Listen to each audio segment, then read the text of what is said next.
sto dietro, tutto tranquillo, nessun problema, proprio, bello sereno, sì,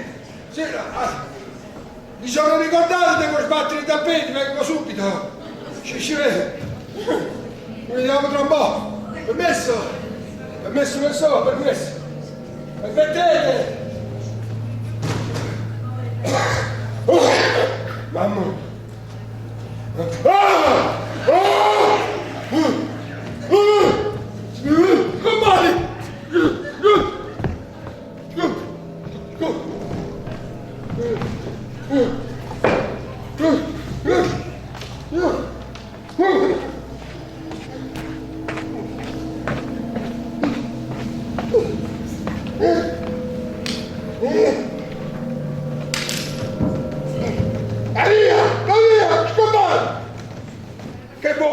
Che possiamo fare?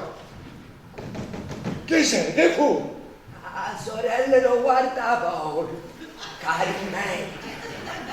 Sei Carmela? Oh, zittosa!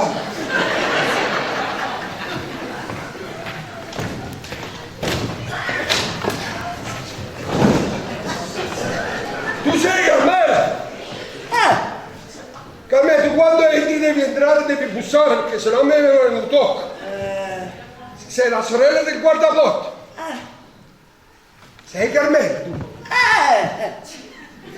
Ma tu capisci quando io parlo?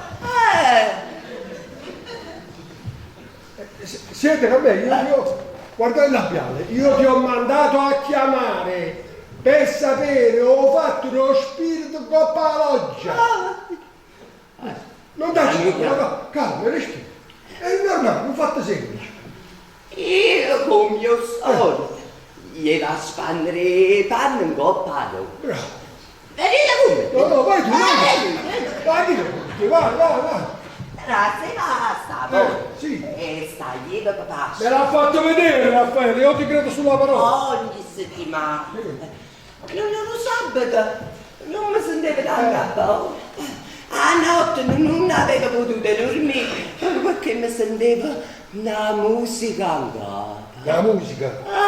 Una musica che veniva lontana, leggera, tutto violino. Ma quello si capisce, tuo fratello ha detto non si capiva niente, tutto chiaro. Sai che è grave con questa musica? Sì. Tanto che hai ricetta, prova a No, fare. non ti devi avvicinare, ti fai impressione, un poco più là. Forse stanno suonando da che sei in bene. No, non lo so. E sempre questa musica presa arriva in coppa. E non faccio mai a paura di morte. Sì, no, non fare questi No, tanto che quando mangia fa una passeggiata, voglio pigliare un po' d'aria. Io me ne vado con coppo o campusano. Certo, è normale, ce l'ha noi. E poi, mamma è morta, e papà è morta, e mi avete mettere a paura, ma non è papà. No, no. Mentre spannevi pane, parete no, uscire picciri. Sì, bravo. No,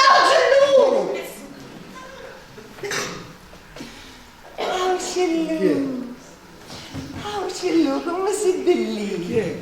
Che vai facendo questi pane? I tronchi mullicenti, vedi? Quanto si bello!